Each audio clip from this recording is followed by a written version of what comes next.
اگر کوئی شخص ساری زندگی کوئی ایک نفلی عبادت نہ کرے، فرائض اور واجبات پر اکتفا کرے، سنتوں پر اکتفا کرے، اور ایک بھی نفلی نماز زندگی بھر نہ پڑھے، نہ کوئی نفلی صدقہ دے، لیکن واجبات اور فرائض ادا کرتا رہے، لیکن ساتھ ساتھ گناہ اس سے کبھی صادر نہ ہو، تو باوجود ہے کہ اس نے نفلی نماز نہیں پڑھی، نوافل ادا نہیں کیے، اس کے باوجود انشاءاللہ سیدھا جنت میں جائے گا، کیونکہ گناہ نہیں ہوا اسے۔ اور ایک آدمی نفلی عبادتیں خوب کرتا رہے اور ساتھ ساتھ گناہ بھی کرتا رہے، تو نفع ٹوٹا برابر ہوتا چلا جائے گا، اس کی کوئی گارنٹی نہیں ہے کہ وہ سیدھا جنت میں جائے گا۔ لہذا معلوم ہوا کہ گناہ سے احتراز، گناہوں سے بچنا، گناہوں کا اہتمام کرنا، گناہوں سے بچنے کا، یہ نوافل سے زیادہ ضروری ہے۔ عام طور سے ہمارے دور میں جو فتنے ہیں گناہوں کے، ان میں نگاہ کا فتنہ سب سے زیادہ اشد ہے، اور گھر گھر پھیلا ہوا ہے، ایک ایک شخص اس فتنے کا شکار ہے۔ پہلے نگاہ کے غلط استعمال کرنے کے لیے کچھ کرنا پڑتا تھا، کہیں باہر جانا پڑتا تھا، کسی کو سنیما دیکھنے کا شوق تھا تو سنیما گھر میں تو ملتا نہیں تھا، لائن لگا کے ٹکٹ لے کے جاتا تھا۔ اب نہ لائن لگانے کی ضرورت، نہ ٹکٹ لینے کی ضرورت، نہ گھر سے نکلنے کی ضرورت، موبائل میں سب کچھ موجود ہے۔ لہذا یہ فتنہ شدید سے شدید تر ہوتا جا رہا ہے، اور خوب سمجھ لیجئے، اللہ تعالیٰ مجھے بھی سمجھ عطا فرمائے، آپ حضرات کو بھی عطا فرمائے، کہ نگاہ کا غلط استعمال جو ہے وہ نور ایمان کو سلب کر لیتا ہے۔ اللہ بچائے۔ ایمان کا ایک نور ہوتا ہے، عمل صالح کا ایک نور ہوتا ہے، اللہ جل جلالہ کے قرب کا ایک نور ہوتا ہے، اور نبی کریم سرورت عالم صلی اللہ علیہ وسلم نے دعا مانگی ہے اس نور کی۔ صبح کو فجر کی نماز کو جاتے ہوئے جو آپ دعا فرماتے تھے وہ اللہم اجعل فی قلبی نورا وفی بصری نورا وفی سمعی نورا وفی لسانی نورا وعن یمینی نورا وعن شمالی نورا ومن فوقی نورا ومن تحتی نورا، کوئی چیز چھوڑی نہیں جس میں نور نہ مانگا ہو۔ یا اللہ مجھے میرے دل میں نور دے دے، میرے آنکھوں میں نور دے دے، مجھے میرے کانوں میں نور دے دے، میرے بصر میں نور دے دے، میرے دائیں نور دے دے، میرے بائیں نور دے دے، میرے آگے نور دے دے، میرے پیچھے نور دے دے، میرے اوپر نور دے دے، میرے نیچے نور دے دے، میری زبان میں نور دے دے، اور نور میرا بڑھاتے ہی چلے جائیے، وَأَعْظِمْ لِي نُورًا، اور یہاں تک کہ یہ کہہ رہی ہے وَاجْعَلْنِي نُورًا، مجھے ہی نور بنا دیجیے۔ کیا ہے یہ نور مانگ رہے ہیں نبی کریم صلی اللہ علیہ وسلم۔ یہ کاہے کا نور؟ ایمان کا نور، تصدیق کا نور، قرب الہی کا نور، تعلق مع اللہ کا نور۔ یہ نور ایمان کے اندر، ہر صاحب ایمان کے اندر ہونا چاہیے، اس لیے صبح صبح رسول کریم صلی اللہ علیہ وسلم یہ دعا مانگتے ہیں کہ مجھے دے دیجیے۔ اب یہ نور جو ہے نا، یہ تو گناہ کے ساتھ جمع نہیں ہوتا، گناہ بھی کرتا رہے آدمی اور نور بھی ملتا رہے ایمان کا، یہ مشکل ہے۔ حضرت امام شافعی کا کہ شعر مشہور ہے کہ کسی نے، شاگرد نے کسی استاد سے کہا، خود امام شافعی نے اپنے استاد وکی ابن جراح رحمۃ اللہ علیہ سے، امام شافعی کے استاد ہیں وکی ابن جراح، اور وہ امام ابو حنیفہ کے شاگرد ہیں، تو ان سے کہا کہ مجھے کچھ حافظے کی تقویت کا کوئی ذریعہ بتا دیجیے، کیونکہ مجھے بہت باتیں پڑھتا ہوں یاد نہیں رہتی۔ تو کہتے ہیں خود امام شافعی شعر میں کہ شکوت الی بقیع سوء حفظی فاوصانی الی ترک المعاصی، جب میں نے کہا میرا حافظہ کمزور ہے تو حضرت وکی نے جواب میں کہا کہ گناہ چھوڑ دو تو حافظہ کبھی ہو جائے گا۔ کیوں؟ فإن العلم نور من الہ ونور اللہ لا یعطی لعاصی، کیونکہ علم جو ہے یہ اللہ کی طرف سے ایک نور ہے، اور یہ اللہ کا نور کسی نافرمان کو نہیں دیا جاتا۔ تو معلوم ہوا کہ گناہ جو ہے وہ انسان کے دل سے ایمان کے نور کو سلب کر لیتا ہے۔ اب کیا مطلب ہے اس نور کے سلب کرنے کا؟ اس کی تفصیل میں جائیں تو لمبی چوڑی تقریر کی ضرورت ہوگی، لیکن مختصر بات یہ ہے کہ جب ایمان کا نور قلب میں پیدا ہو جاتا ہے، اللہ تعالیٰ اپنی رحمت سے ہم سب کو عطا فرما دے، تو پھر انسان جو ہے وہ اس کا خود طبعی میلان وہ طاعات کی طرف ہوتا ہے، عبادات کی طرف ہوتا ہے، اللہ تعالیٰ کے احکام کی تعمیل کی طرف ہوتا ہے، اور گناہوں کی طرف جو رغبت ہے وہ کم ہوتی چلی جاتی ہے۔ جتنا جتنا ایمان کا نور بڑھے گا اتنا ہی گناہوں سے نفرت پیدا ہوتی جائے گی۔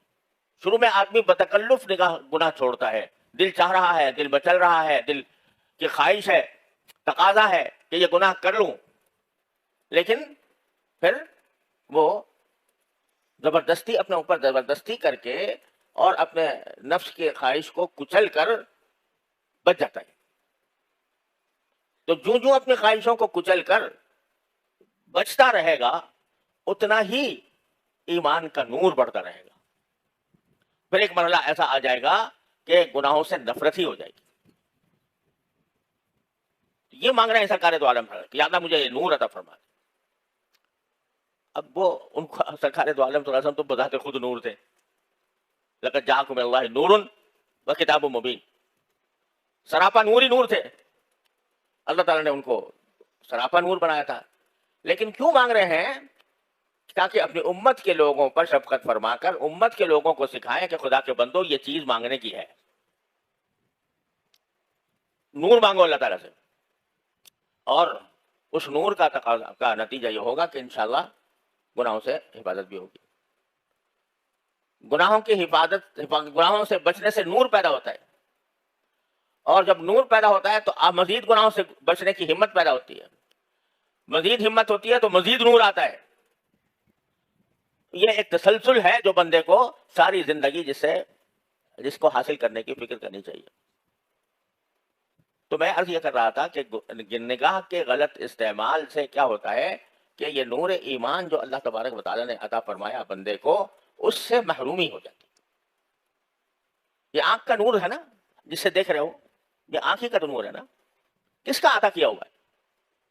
اللہ تعالیٰ کے سوا کون ہے جس نے یہ دے دیا ہو؟ مفت دے دیا، بے مانگے دے دیا، کوئی قیمت وصول نہیں کی، ساری زندگی تم اس کو استعمال کر رہے ہو، اور اتنی نازک مشین دے دی ہے کہ اس کے کل پرزوں کا اور اس کے رگ پٹھوں کا کسی کو پتہ نہیں ہے۔ ایک ہمارے دوست ہیں جو اللہ تعالیٰ ان کو شفائے کامل عطا فرمائے، وہ آج کل بیمار ہیں، آنکھوں کے امراض کے اسپیشلسٹ ہیں۔ انہوں نے مجھے بتایا کہ صرف آنکھ کے اندر 11 قسم کے اسپیشلائزیشن ہیں۔ اس چھوٹی سی آنکھ کے اندر جو کائنات بنائی ہے اللہ تعالیٰ نے، اس کائنات کے جو اب تک 11 قسم کے مختلف لوگ ہوتے ہیں، جو کوئی ایک چیز کا اسپیشلسٹ ہے، کوئی دوسری چیز کا اسپیشلسٹ ہے، کوئی تیسری چیز کا اسپیشلسٹ ہے، 11 قسم کے اسپیشلسٹ ہوتے ہیں۔ اور جب ذرا سی کوئی کھٹک ہو جائے آنکھ میں، کوئی تنکا پڑ جائے، پھر دیکھو کیا بے چینی ہوتی ہے۔ اگر بینائی خدا نہ کرے کسی وقت اس میں کمی آ جائے تو انسان ساری دنیا کی دولت لٹانے کو تیار ہو جاتا ہے کہ یہ میں لٹا دوں لیکن میری یہ بینائی واپس آ جائے۔ بے مانگے مفت دے رکھی ہے اللہ تعالیٰ نے ساری زندگی، پیدائش سے لے کر مرتے دم تک یہ چل رہی ہے۔ تو اس کائنات کو، آنکھ کی اس کائنات کو اگر گناہ سے آلودہ کرو گے، اللہ کی دی ہوئی اس مشین کو اللہ تعالیٰ کی معصیت سے آلودہ کرو گے، تو اس کا چاہے تمہاری بینائی سلب نہ ہو، لیکن جو اس کے اندر اللہ نے نور ایمان رکھا ہے وہ سلب ہوتا جائے گا۔ جب وہ سلب ہو جاتا ہے تو اللہ بچائے انسان کی مت الٹ جاتی ہے، وہ برے کو اچھا اور اچھے کو برا سمجھنے لگتا ہے۔ گناہ کی ایک خاصیت یہ ہے، خوب یاد رکھنے چاہیے، اللہ تعالیٰ ہم سب کی حفاظت فرمائے۔ گناہ کی ایک خاصیت یہ ہے کہ انسان کی عقل خراب ہو جاتی ہے، اور وہ غلط کو صحیح اور صحیح کو غلط سمجھنے لگتا ہے، اچھے کو برا، برے کو اچھا سمجھنے لگتا ہے۔ اسی لیے قرآن کریم میں ان تتقوا اللہ یجعل لکم فرقانا، اگر اللہ سے ڈرو گے، اللہ سے ڈرنے کے معنی کیا ہے کہ اللہ کے احکام اور عمل کرو گے، اللہ نے جن گناہوں سے بچنے کی تلقین فرمائی ہے ان سے بچو گے، تو یجعل لکم فرقانا، اللہ تعالیٰ تمہیں حق و باطل میں فرق کرنے کا معیار عطا فرما دیں گے، عقل صحیح کر دیں گے تمہاری۔ اللہ بچائے جب عقل الٹتی ہے تو کوئی انتہا نہیں ہے اس کی۔ آپ لوگ سب جانتے ہیں کہ وہ لوگ جنہوں نے چاند پر سیارے اڑا دیے، چاند تک اپنی مشین پہنچا دی، جو مریخ کا شکار کرنے کی فکر میں ہیں، جنہوں نے ایسی ایسی ایجادات کر دی کہ عقل حیران ہو جاتی ہے، دنگ ہو جاتی ہے۔ کمپیوٹر نے کیا انقلاب برپا کر دیا، آرٹیفیشل انٹیلیجنس پیدا کر دی، کیا کچھ کر دیا۔ لیکن یہ سب کرنے کے باوجود، یہ ساری ذہانتوں کے باوجود، جب معاملہ آتا ہے جنسی تعلقات کا تو ایسا معلوم ہوتا ہے کہ بھیڑیے اور گدھ اور بدترین درندے بھی ان سے بہتر ہیں، ہے کہ نہیں؟ اور وہ اس کے لیے دلائل پیش ہو رہے ہیں، اس کے لیے عقلی دلائل پیش کیے جا رہے ہیں، اس کا فلسفہ بیان کیا جا رہا ہے، ساری دنیا میں اس کی تشہیر کی جا رہی ہے، ہم جنس پرستی کی۔ کیا ہوا؟ یہ ہوا کہ عقل خراب ہو گئی، مت الٹ گئی۔ کیوں الٹ گئی؟ اس لیے کہ جب فسق و فجور میں بڑھتا چلا گیا تو اللہ نے تو بھی دیکھ، تو کتے بلی سے زیادہ تیری حماقت اور تیری بے عقلی کتے بلی سے زیادہ ہو جائے گی۔ تو گناہ جو ہے وہ جہاں گناہ عذاب کا اللہ بچائے مستوجب ہوتا ہے، وہاں یہ اس کی خاصیت یہ ہے کہ مت الٹی کر دیتا ہے۔ ومن یضلل اللہ فلا ہادی لہ، جسے اللہ گمراہ کر دے اس کو کوئی ہدایت نہیں دے سکتا۔ تو اللہ تعالیٰ زبردستی ظلمن تو گمراہ نہیں کرتا کسی کو، اللہ تعالیٰ تو ہدایت کا پیغام دیتا ہے، ہدایت کے راستے بتاتا ہے، گمراہ تو نہیں کرتا۔ گمراہ کرنے اللہ تعالیٰ کو شوق نہیں ہے گمراہ کرنے کا۔ ما یفعل اللہ بعذابکم ان شکرتم وآمنتم، اللہ تعالیٰ خود کہتا ہے تمہیں عذاب دے کے میں کیا کروں گا اگر تم شکر گزار بنو اور ایمان کے تقاضوں پر عمل کرو۔